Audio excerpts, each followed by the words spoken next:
Om Namo. Oh, thank you. Hare Krishna. Jai Shri Prabhupada. Om Namo Bhagavate Vasudevaya. Om Namo Bhagavate Vasudevaya. Om Namo Bhagavate Vasudevaya.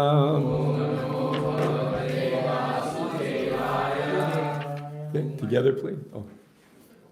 Next one. Narayanam namaskritya naram chaiva narottamam devim saraswatim vyasam tato jayam udirayat. Before reciting the Srimad Bhagavatam,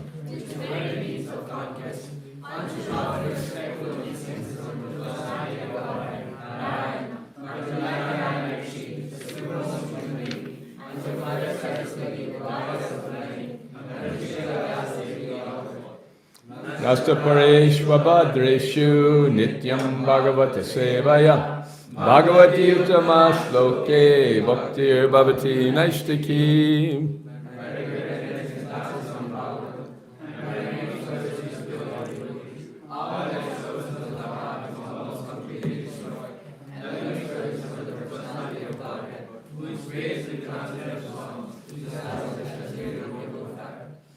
Om Jnana Timarandasya Jnananjana Shalakaya Chakshurun Militam Jena Tasmai Shri Gurave Namaha.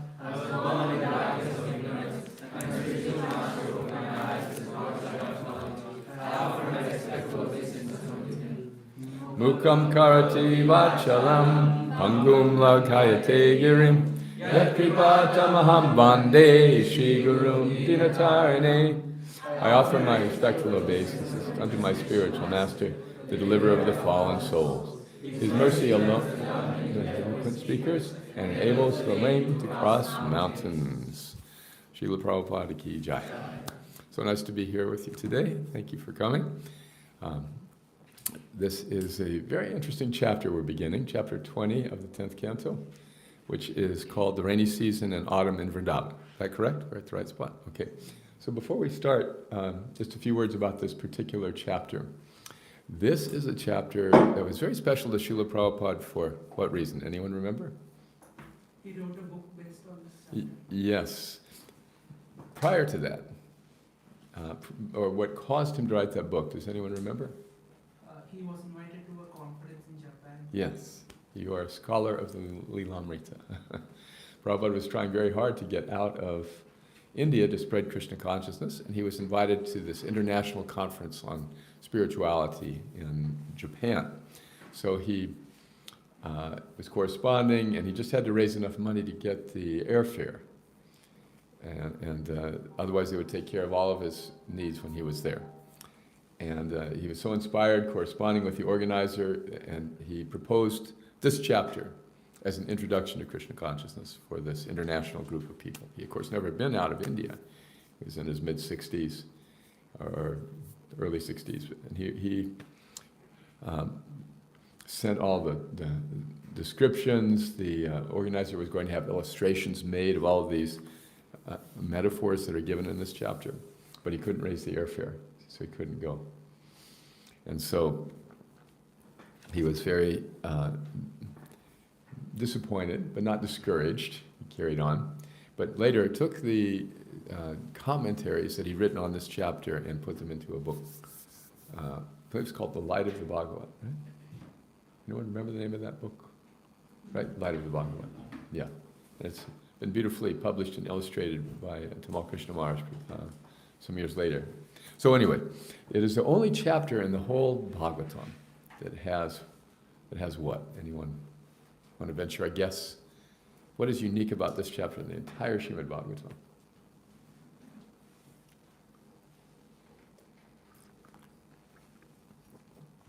There's no plot.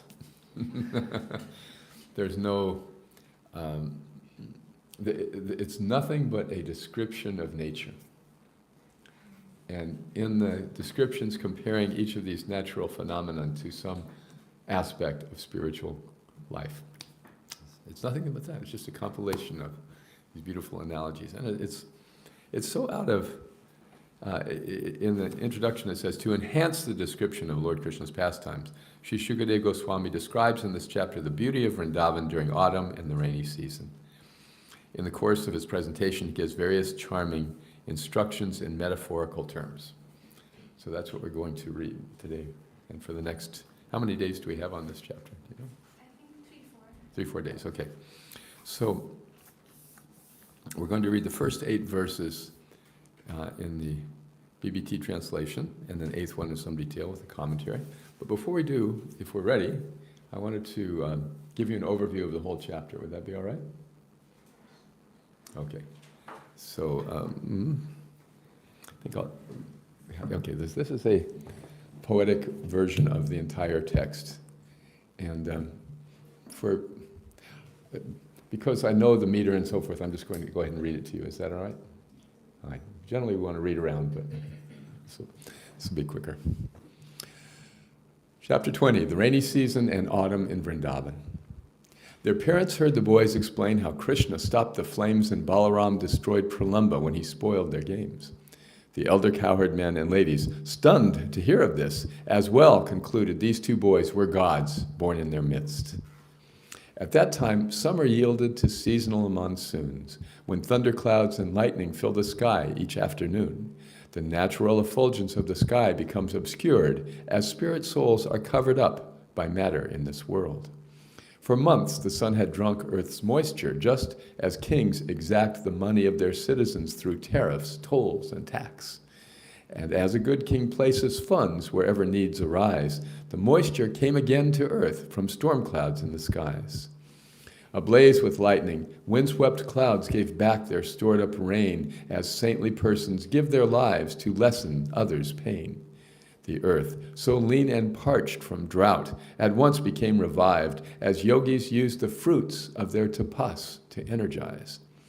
The nighttime autumn skies have clouds, obscuring stars and moon, but glowworms wriggling in the trees shine brightly through the gloom. In just that way, the age of Kali covers truthful saints, but speculators rise to fame by trickery and feint. When thunder sounds, the frogs, who had been silent, croak and squeak, as student Brahmins work in silence till they're told to speak. The streams fill up with rainwater and flood themselves off course, as men who lose their sense control will sin again by force.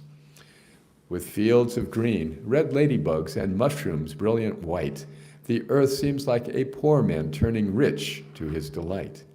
The rain makes wheat fields brim, and farmers sing in ecstasy, though men too proud to farm and blind to God do not agree. The dried-up creatures feel their bodies active, fresh, and pleased, as atheists smile brightly when becoming devotees. The swollen rivers agitate the oceans where they meet, like Maya bothers yogis whose restraint is incomplete. As devotees with minds absorbed in Krishna stay at peace, the mountains are unmoved by rain clouds battering their peaks. The rain, however, floods the roads and makes them hard to find, as scriptures, long neglected, can be lost in course of time. There's more. Have you had enough? Okay. The rain clouds overall befriend the earth and give her life, but fickle lightning runs around like someone's unchaste wife. A rainbow comes, unique indeed, a bow without a string, as Krishna lives within this world, not tied to anything. The common soul is covered, though alive with inner light, as moonbeams lighten clouds that keep the moon removed from sight. And when the clouds appear, the peacocks dance, peacocks call in ecstasy, as householders, distressed, are pleased to greet a devotee. The brittle trees drink rainwater and thus return to health, as yogis mend their bodies when good karma brings them wealth. The cranes stay by the lakeside, though the storms made it a mess, as foolish men remain at home, enduring much distress. The rains brought floods that devastated irrigation dikes, as speculators break down Vedic laws that they dislike. The winds impel the clouds to let their pent-up moisture fall, as priests instruct the kings to shower charity on all. And when the forest grew resplendent, fit to be enjoyed, Lord Krishna came with Balaram, the cows and cowherd boys. When it would rain, they ran to caves and ate bulbs where they grew. And when it cleared, they ran outside and ate their lunches too. The grass-stuffed cows with bulging udders, gait grown very slow, would jump and run to Krishna, causing milk to overflow. Content and tired, they lay down to chew their cuds and rest, as Krishna watched his own creation, full of happiness. And when the rainy season ended, autumn time appeared, with gentle wind and cloudless sky and water crystal clear. The season brought out lotuses and left the lakes refined, as bhakti yoga purifies the fallen yogi's mind. The autumn cleared the sky of clouds, as students are enhanced when they progress from basic skills to something more advanced. Confined by rainstorms, animals were freed at last to roam, like householders renouncing their confinement to their homes. Retired in their later years, such householders become enlightened, just as autumn ends the rainy season's scum. The autumn makes the muddied ponds and streams as purified as wise, mature renunciates whose minds are sanctified. Such persons who have given up material delights are delicate as rain-spent autumn clouds of downy white. These saintly persons speak for days or may not speak at all, as mountain springs may gush away or stop throughout the fall. Receding waters strand some fish on banks of streams and lakes. Some fools can't see their lives recede and make the same mistake. Investing all their energy in family affairs, they fail to waken love for God and die in great despair. As autumn sunshine scorches fish who swim in shallow streams, the pain of family life bears down on happy household dreams. As muddy lands dry up and plants grow full and rich in fall, a sober person goes beyond attachment to it all. With autumn, all the seas and lakes grow peaceful, calm, and still, as sages overcome temptation through their strength of will. Such sages keep their senses in a state of full withdrawal, as farmers keep the water on their crops with earthen walls. The autumn moon relieves the summer heat, restoring health, as wisdom uplifts fools who take the body as the self. When clouds depart, the stars glow brightly through the atmosphere, as if, for them, the meaning of the Vedas has grown clear. Vrindavan's mood, surrounded by the stars, grows wound and pleased, like Krishna in Vrindavan with his loving family. A fragrant, pleasant breeze blows in, and troubles soon depart, for all except the gopis, who are struck with broken hearts.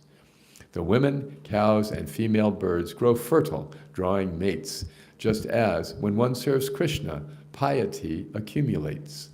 The rising sun thrills lotuses, save those who bloom at night, as kings can frighten thieves while bringing honest men delight. The earth, adorned by Krishna's feet, confers abundant crops. The grains grow ripe for harvest and soon begin to drop.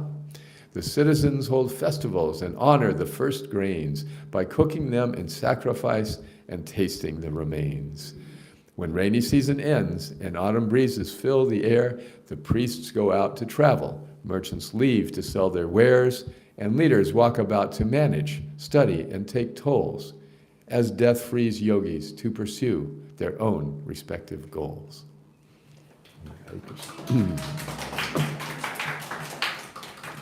So you see this chapter is in two portions, the rainy season and then the autumn. So the rainy season, the monsoons, creates one set of reactions, and then the clear autumn, another set, beautifully described in this chapter. So you'll be able to read all of these in detail as we go through. Today, let's start with chapter 1, chapter 20, text 1. Okay, can we read translations back and forth? Sukadeva Goswami said, to the ladies of Vrindavan, the cowherd boys then related in full detail Krishna's and Balram's wonderful activities of delivering them from the forest fire and killing the demons below them. The elder cowherd men and ladies were amazed to hear this account, and they concluded that Krishna and Balaram must be exalted to demigods who had appeared in Vrindavan. Then the rainy season began. giving life and sustenance to all living beings. The sky began to rumble with thunder, and lightning flashed on the horizon. The sky was then covered by dense blue clouds, accompanied by lightning and thunder. Thus the sky and its natural illumination were covered in the same way that the spirit soul is covered by the three modes of material nature. A brief comment in this purport. Lightning is compared to the mode of goodness, thunder to the mode of passion, and clouds to the mode of ignorance. So, okay. With its rays, the sun had for 8 months drunk up the earth's breath in the form of water. Now that the proper time had arrived, the sun began releasing this accumulated wealth. Flashing with lightning, great clouds were shaken and swept about by fierce winds. Just like merciful persons, the clouds gave their life for the pleasure of this world. The earth had been emaciated by the summer heat, but she became fully nourished again when moistened by the god of rain. Thus the earth was like a person whose body has been emaciated by austerities, undergone for a material purpose, but who again becomes fully nourished when he achieves the fruit of those austerities. In the evening twilight, during the rainy season, the darkness allowed the glow-worm, but not the stars to shine forth. Just as the age of Kali, the predominance of sinful activities allow aesthetic doctrines to overshadow the true knowledge of the Vedas. All right, let's chant this in Sanskrit, please. Nishtamukeshu kadyotas tamasa bhanti nagraha yata papena pasanda nahi veda kalau yuge nishamukeshu kadyotas tamasa bhanti nagraha yata papena pashanda nahi veda kalau yuge. Please chant. Nishamukeshu khadyostas. Nishamukeshu kadyotas tamasa bhanti nagraha Yatha papena pashanda. Nahi Veda kalau yuge. Nisamukeshu khadyotas. Tamasa bhanti nagraha. Yatha papena pasanda. yata papena pashanda Nahi veda kalau yuge. Nishamukeshu kadyotas. Tamasa bhanti nagraha. tamasa bhanti nagraha Yatha yata papena pashanda Nahi Veda Kalau Yuge.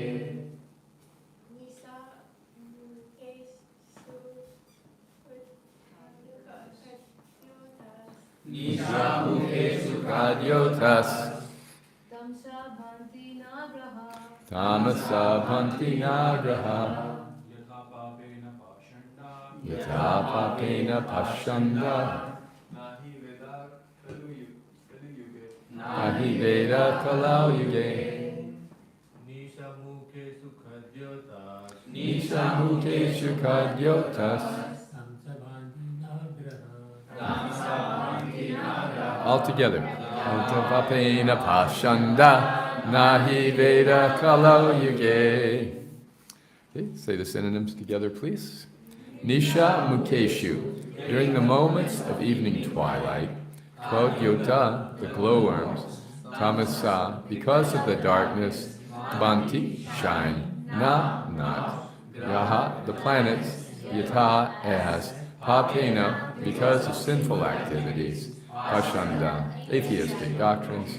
Not, he, certainly. Veda. The Veda is Kalau Yuge, in the age of Kali. And translation together. In the evening twilight, during the rainy season, the darkness allowed the glowworms, but not the stars, to shine forth, just as the age of Kali, the predominance of sinful activities, allows atheistic doctrines to overshadow the true knowledge of the Vedas. Purport. Would anyone like to read? Do we have a microphone? Need a microphone. We usually Oh, you just read it without. Okay. Okay, so Subhadra, Namayanti. Oh, it's too short. How do I decide? Any suggestions? We can read a few lines. Okay, go ahead. Go ahead, Vanshi. Srila He Prabhupada, has a solution. Srila Prabhupada comments as follows. During the rainy season, in the evening, there are many glowworms visible about the tops of trees, hither and thither, and they glitter just like lights. But the luminaries of skies, the stars and the moon, are not visible. Okay, let's stop there for a moment. Who here has seen a glowworm? So you know what we're talking about. Do they have glowworms in India? A lot. Is it the same as fireflies? Yes. Yes. There are a lot less than I see now than there used to be. But the idea, here's the rainy season, and so even at night it's cloudy, so you can't see the stars, so the fireflies seem very bright. Okay, thank you. Next. Similarly, in the age of Kali, persons who are atheistic or miscreants became very prominently visible, whereas persons who are actually following the Vedic principles for spiritual emancipation are practically obscure. The age Kali Yuga is compared to the cloudy season of the living entities. In this age, real knowledge is covered by the influence of the material advancement of civilization. The cheap mental speculators, atheists, and manufacturers of so-called religious principles become compliant like the glowworms, whereas persons strictly following the Vedic principles or scriptural injunctions become covered by the clouds of this age. Yes, this is described in the Bhagavad Gita, the mode of ignorance, tamagun. In the mode of ignorance, religion seems like irreligion, and irreligion seems like religion. What are some examples of irreligion seeming like religion these days? Anyone like to venture an example?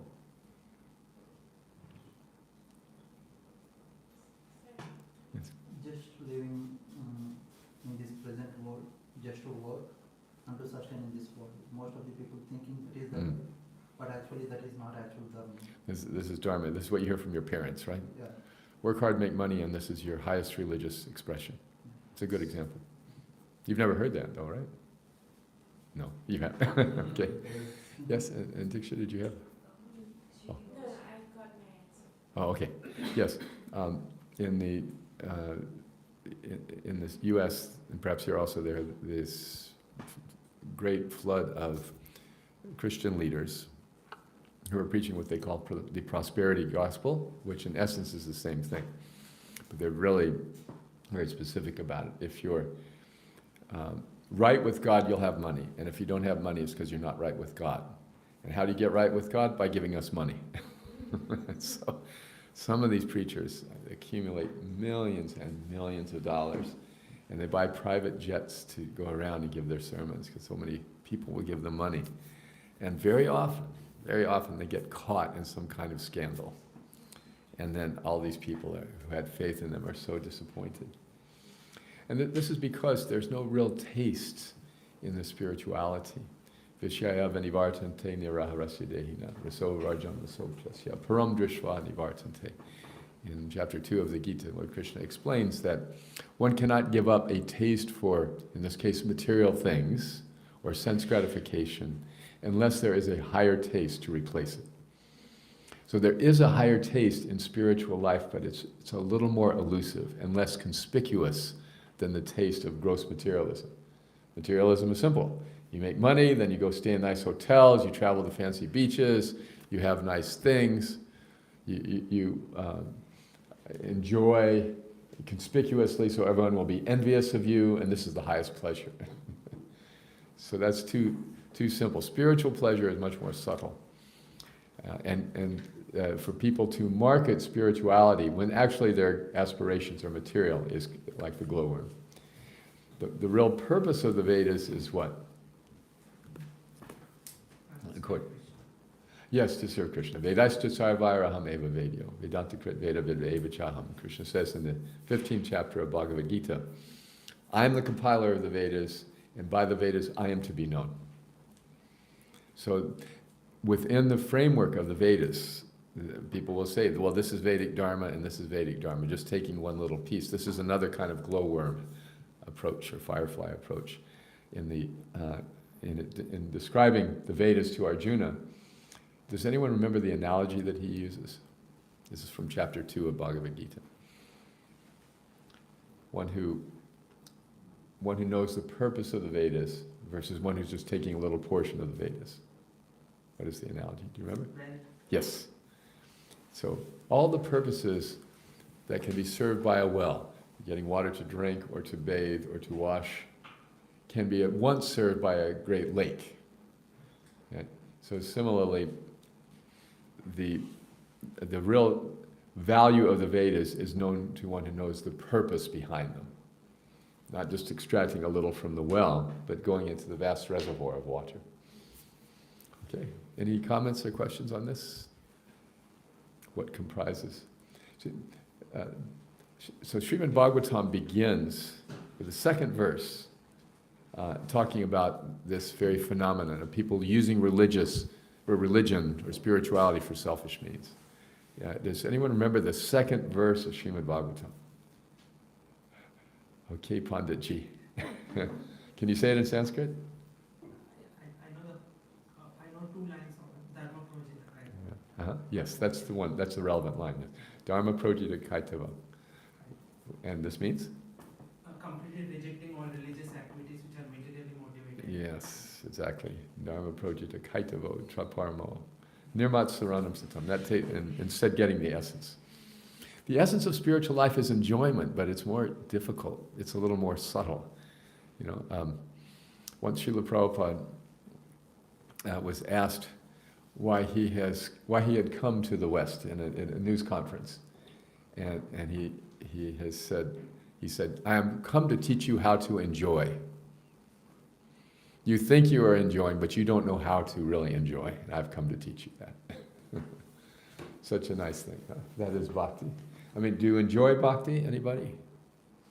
Yes. What do you enjoy about bhakti? It's fun. It teaches us a lot of this character.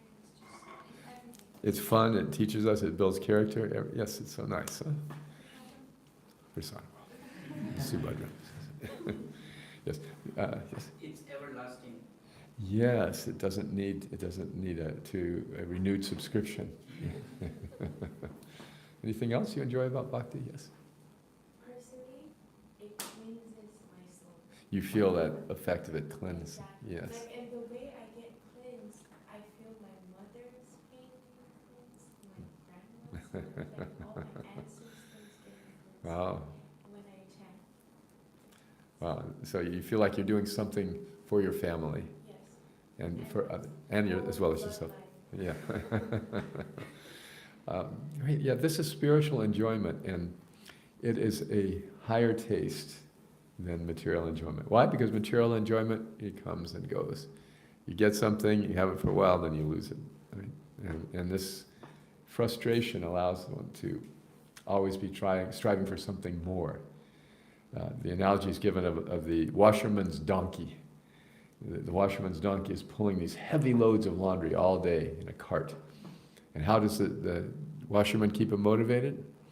He ties a stick to his back with a carrot dangling just in front of his nose. All day he's trying to get that carrot. Can't quite reach it. So he works all day, and then at the end of the day, the washerman gives him the carrot. He's getting what he enjoys in exchange for giving his whole life. And mostly working hard. So these are the symptoms, or these are the results of a lack of real spiritual teaching. And people look at devotees and wonder, why do we do this? You know, there was once an agent of the federal government who shaved his head and moved into a temple in Boston, and pretended to be a brahmachari for 6 months. And after 6 months, he came to the temple president and said, "Okay, I'm here from the FBI, and I was just we wanted to check you guys out to see if you're selling drugs or anything. You're clean, and so I'm leaving now. But I just want you to know this is harder than the Navy."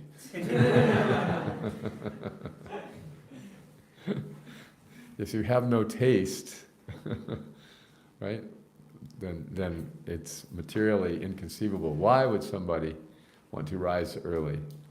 And why would somebody want to do meditation for a couple of hours every day? And why would anyone want to do these things? Why would anyone want to voluntarily practice celibacy or vegetarianism or avoid any kind of intoxications? People believe that it is some kind of brainwashing. Only for that reason could one give up these material enjoyments that are the very goal of life. But because they have no experience of spiritual happiness, it is a mystery to them. So religion or spirituality that promises material enjoyment is called this Kaitava Dharma. And that's very prominent in the age of Kali. Nobody can just say bluntly, "We want you to give up these material enjoyments." All they can say is, "We will help you stay away from the most harmful ones. Alcoholism, drug addiction, adultery. Stay with us and we'll try to keep you away. We'll help you. And if you stray and if you fall, we'll help you. It's all right." The spirit is willing, but the flesh is weak. Have you ever heard this mantra? The spirit is willing, but the flesh is weak. Oh, that's all right. That's all right. We say the flesh is willing, but the spirit is weak. This is the actual problem. There's no taste, there's no joy in spiritual life. Therefore, we have to go for some kind of enjoyment, because nobody can live without enjoying something. Anandamaya Vyasat, the nature of the soul is to enjoy. So how do we find our enjoyment? That's the only question. All right, any other thoughts on this before we go on? Okay, so let's continue the purport then. Who's next? I think. People should learn to take advantage of actual luminaries of the sky, the sun, moon, and the stars, instead of glowworms like. Actually, the glowworms cannot give any light in the darkness of night. As clouds sometimes clear, even in the rainy season, and sometimes the moon, stars, and sun become visible, so even in this Kali Yuga, there are sometimes advantages. The Vedic movement of Lord Chaitanya, the distribution of the chanting of the Hare Krishna mantra, is understood in this way. People seriously eager to find real light should take advantage of this movement instead of looking towards the light of mental speculators and atheists. Okay, thank you. So, just as we've been discussing, the path of Krishna consciousness is called Kevala Ananda Kanda. It's simply blissful. Kevala means only, exclusively. And Ananda means? Bliss. And Kanda means a path. Kevala Ananda Kanda is the path of exclusive bliss. It's said that in this age of Kali, people are either very fortunate or very unfortunate. It's quite a division. Just like, for example, in the U.S., increasingly, I don't know here in Canada, but the U.S. is the big problem. People say that the actual divide in society is not between the liberals and the conservatives, it's between the very rich and everyone else. And the very rich, because they're expert, can convince poor people to vote for them by massive amounts of propaganda and disinformation and so forth. And these poor people, voting for the rich people to be in power, are told that, yes, if the rich people are in power, then everyone will get richer. so the fools vote for them, and then the rich people just exploit more and more. The current U.S. president, this year, his first year in office in his second term, earned $1.5 billion. 1 year. That's $1,500 million. So that's similarly, in terms of spirituality, people in Kali Yuga who are fortunate to take up Lord Chaitanya's movement and learn how to enjoy spirituality are like the billionaires of spiritual life.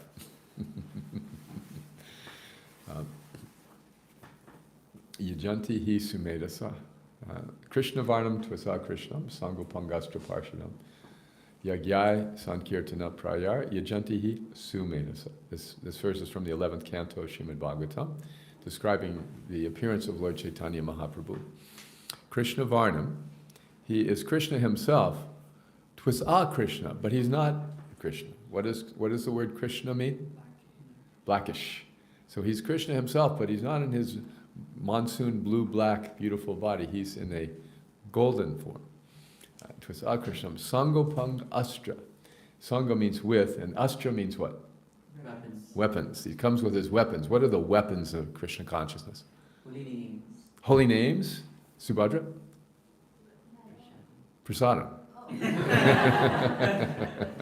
Yes? Others? Mridanga. Other weapons? Books. The books. The beads. The knowledge, yes. What else? Devotees, the Sangha, yes. And what else? Dancing. And? We mentioned chanting, yes. Kirtan, okay. What's the big one? We're not. Tilak, okay. Tulsi Mala, okay. We're getting down to like the small gun. What's another one of the big guns? Acharyas. Okay, the Acharyas, yes. Our Sampradaya. Maha Mantra. Okay, the yogic abilities that come from chanting. Radha, Chir, Chor, Gopinath. Yeah, the deities, yes. Yeah, so many astras. So Lord Chaitanya comes with these weapons against materialism. Yagyai Sankirtana Praya, principally the Sankirtan Yoga, chanting together. San means together. So Sankirtan, chanting together. And it's a sacrifice, it's a yajna, because we could be using our energy and our speech and our time for other purposes. But no, we're doing this Sankirtan yajna. And why do we do the Sankirtan yajna? Why do we do kirtan? It's fun. Okay, that's one level. For happiness of Krishna. Yes, thank you. Yes. Because we're pleasing Krishna, it's fun. Just like in the opulent palace of the king, this servant is also enjoying the faculties of the palace. So, Yagyai Sankirtana Prayar. And so, with all this information, here is Krishna in the age of Kali with all of these wonderful weapons, especially the Sankirtan. Therefore, Yajanti, those who do, he sumedhasa. What is medhasa? Mind. Intelligence, yes, intelligence. And su? Very intelligent. Su medhasa. Su means like on steroids. Yeah. Like that verse in the 9th chapter of Bhagavad Gita, Raja Vidya Rajaguyam Pavitram Idam Uttamam Shu Shukam. Very happy, joyfully performed. So this word medhasa, it's very interesting. You know, it means intelligence, and there's 2 words for intelligence in the Bhagavad Gita. Did anyone know the other one? Medhasa and buddhi, right? So buddhi refers more to the masculine intelligence, the more rational, the more kind of objective intelligence, whereas medhasa refers to the feminine intelligence, which is more intuitive, which is more sensitive, which is more cognizant of personal considerations. And so these, in the 10th chapter of the Gita, Krishna says, among women, I am intelligence, among other things. And this word is used, medhasa. So, sumedhasa. In Kali Yuga, People who are very intelligent will take up the Sankirtan movement.